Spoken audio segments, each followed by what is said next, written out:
ओम नमः शिवाय मित्रों, आपके और आपके परिवार पर भगवान भोलेनाथ की कृपा सदैव बनी रहे। आज हम रवि प्रदोष व्रत की कथा और उसके महात्म्य का श्रवण करेंगे। एक समय सर्व प्राणियों के हितार्थ परम पावन भगीरथ के तट पर ऋषि समाज द्वारा विशाल गोष्ठी का आयोजन किया गया। विद्वान ऋषियों की एकत्रित सभा में व्यास जी के परम शिष्य पुराणवेता सूत जी महाराज हरि कीर्तन करते हुए पधारे। सूत जी को देखते ही शौनक आदि 88,000 ऋषियों मुनियों ने खड़े होकर दंडवत प्रणाम किया। महाज्ञानी सूत जी ने भी भक्ति भाव से ऋषियों को हृदय से लगाया तथा आशीर्वाद दिया। विद्वान ऋषिगण और सब शिष्य आसनों पर विराजमान हो गए। मुनिगण विनती भाव से पूछने लगे, हे परम दयालु, कली काल में शंकर की भक्ति किस आराधना द्वारा उपलब्ध होगी? हम लोगों को बताने की कृपा कीजिए, क्योंकि कलयुग के सभी प्राणी पाप कर्म से रत रहकर वेद शास्त्रों से विमुख रहेंगे। दीन जन अनेक संकटों से त्रस्त रहेंगे। हे मुनि श्रेष्ठ, कली काल में सत्कर्म की ओर किसी की रुचि ना होगी। जब पुण्य क्षीण हो जाएंगे तो मनुष्य की बुद्धि असत कर्मों की ओर खुद ब खुद प्रेरित होगी, जिससे दुर्विचारी पुरुष वन सहित समाप्त हो जाएंगे। इस अखिल भूमंडल पर जो मनुष्य ज्ञानी होकर ज्ञान की शिक्षा नहीं देता, उस पर परम पिता परमेश्वर कभी प्रसन्न नहीं होते। हे महामुने, ऐसा कौन सा उत्तम व्रत है जिससे मनोवांछित फल की प्राप्ति हो? आप कृपा कर बतलाइए। ऐसा सुनकर दयालु हृदय श्री सूत जी कहने लगे, हे श्रेष्ठ मुनियों तथा शौनक जी, आप धन्यवाद के पात्र हैं। आपके विचार सराहनीय एवं प्रशंसनीय हैं। आप वैष्णव अग्रण्य हैं, क्योंकि आपके हृदय में सदा परहित की भावना रहती है। इसलिए हे शौनक आदि ऋषियों, सुनो, मैं उस व्रत को तुमसे कहता हूँ जिसके करने से सब पाप नष्ट हो जाते हैं।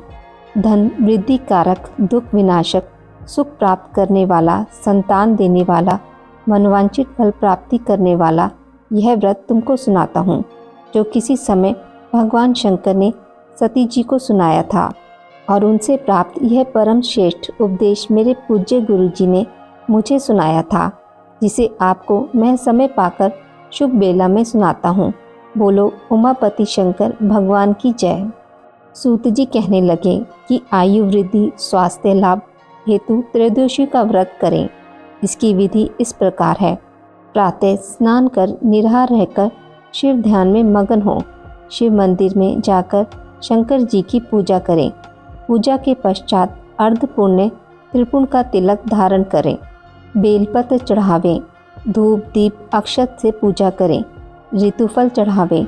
ओम नमः शिवाय मंत्र का रुद्राक्ष की माला से जाप करें। ब्राह्मण को भोजन करा के सामर्थ्य अनुसार दक्षिणा दें और सत्य भाषण करना परम आवश्यक है। हवन आहुति भी देनी चाहिए। इसके बाद मौन व्रत धारण करें। व्रती मंत्र ओम ह्रीम क्लीम नमः शिवाय स्वाहा से आहुति दें। इससे अभिष्ट फल की प्राप्ति होती है। व्रती पृथ्वी पर शयन करे, एक बार भोजन करे, इससे सर्व कार्य सिद्ध होते हैं। श्रावण मास में तो इसका विशेष महत्व है। यह सर्व सुख धन आरोग्यता देने वाला है। यह व्रत सभी मनोरथों को पूर्ण करता है। हे ऋषिवरों, यह प्रदोष व्रत जो मैंने आपको बताया, किसी समय शंकर जी ने सती जी को और वेदव्यास मुनि ने मुझको सुनाया था। शौनक आदि ऋषि बोले, हे पूज्यवर महामते, आपने यह व्रत परम गोपनीय मंगलप्रद कष्ट निवारक बतलाया है।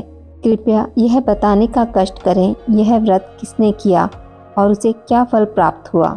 श्री सूत जी बोले, हे विचारवन ज्ञानियों, आप शिव के परम भक्त हैं। आपकी भक्ति देखकर मैं व्रती पुरुषों की कथा कहता हूँ। एक गांव में अति दीन ब्राह्मण निवास करता था।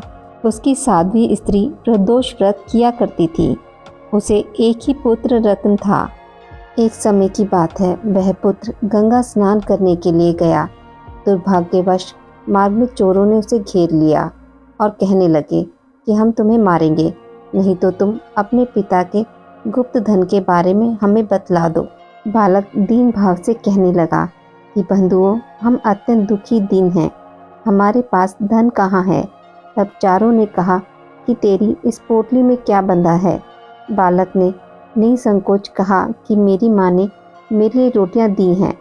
यह सुनकर चारों ने अपने साथियों से कहा कि साथियों, यह बहुत दीन दुखी मनुष्य है, अतः हम किसी और को लूटेंगे। इतना कहकर चारों ने उस बालक को जाने दिया। बालक वहां से चलते हुए एक नगर में पहुंचा। नगर के पास एक बरगद का पेड़ था। वह बालक उसी बरगद के वृक्ष की छाया में सो गया। उसी समय उस नगर के सिपाही चोरों को खोजते हुए उस बरगद के वृक्ष के पास आ पहुंचे और बालक को चोर समझकर बंदी बना राजा के पास ले गए। राजा ने उसे कारावास में बंद करने का आदेश दिया। उधर बालक की मां भगवान शंकर जी का प्रदोष व्रत कर रही थी।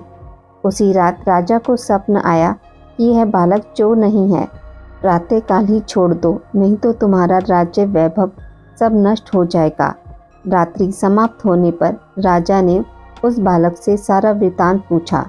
बालक ने सारा वृतांत राजा को सुना दिया। बालक की बात सुनकर राजा ने सिपाही भेजकर बालक के माता पिता को पकड़वाकर बुलाया। राजा ने जब उन्हें भयभीत देखा तो कहा कि तुम भय मत करो, तुम्हारा बालक निर्दोष है। हम तुम्हारी दरिद्रता देखकर 5-5 गांव तुमको दान में देते हैं। शिव की दया से ब्राह्मण परिवार अब आनंद से रहने लगा। इस प्रकार जो कोई इस व्रत को करता है उसे आनंद प्राप्त होता है।